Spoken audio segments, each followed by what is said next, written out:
Facebook's decision to block people from sharing news in Australia is being criticized by lawmakers around the world, and it sets the stage for a much bigger showdown between the social media giant and governments and news organizations. Yahoo Finance's tech editor Dan Howley is here now with those details. Boy, oh boy, did this thing mushroom and mushroom quickly, Dan. Yeah, this is something that's been boiling up for some time, and now obviously it's boiled over.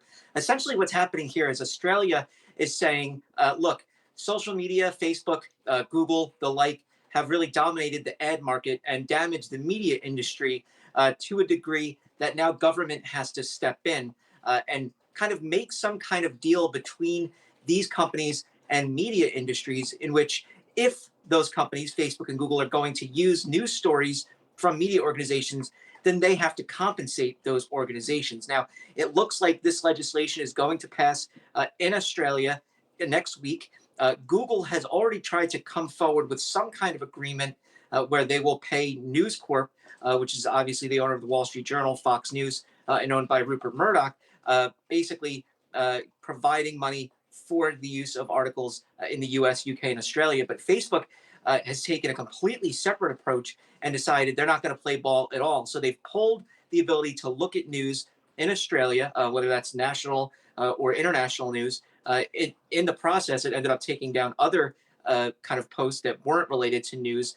And basically, what we're seeing now is heavy pushback from the Australian government. We actually have a quote from Prime Minister Scott Morrison in which he says, "We will not be intimidated by big tech seeking to pressure our parliament as it votes on our important news media bargaining code.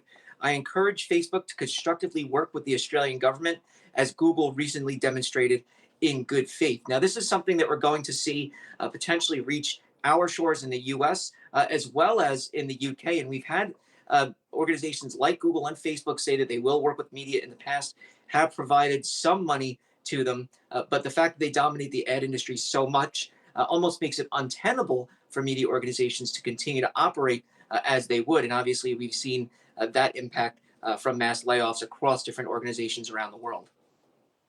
You have to think, though, this would be a huge revenue stream for media companies, which can use it right now. And wondering if even you might see a situation where there would be an ad revenue share, talking about how much these social media companies are now getting for their ads. Could that maybe be part of the equation going forward? And that's kind of the idea here, right? The idea is that digital advertising has traditionally not done as well as far as revenue as print advertising. But the idea that there's so many people using a site like Facebook that makes up for that fact. So because they have so many users, there's so many different eyeballs on these ads that it makes it more profitable in the end. And that's what these organizations are arguing. They're saying, look, we were able to at first have some kind of revenue stream. Now that we're basing our entire revenue model on advertising, or have been doing this, we've been eaten alive essentially by the likes of Google and Facebook, as well as others. Like Amazon is up and coming in the digital advertising space as well. And so that's what they're trying to counter in Australia. And it looks like Google is willing to jump in there. They had originally, though, threatened the Australian government and say we may just pull out entirely. And they have done that before with Google News. I believe it was in Spain where they had pulled out when Spain tried to do something similar. But I think the fact that Australia is moving in this direction, and there's murmurs of it happening in the US and in Europe, there may be motion from the companies to signal their willingness to work with them. But from Facebook, that is obviously not the case.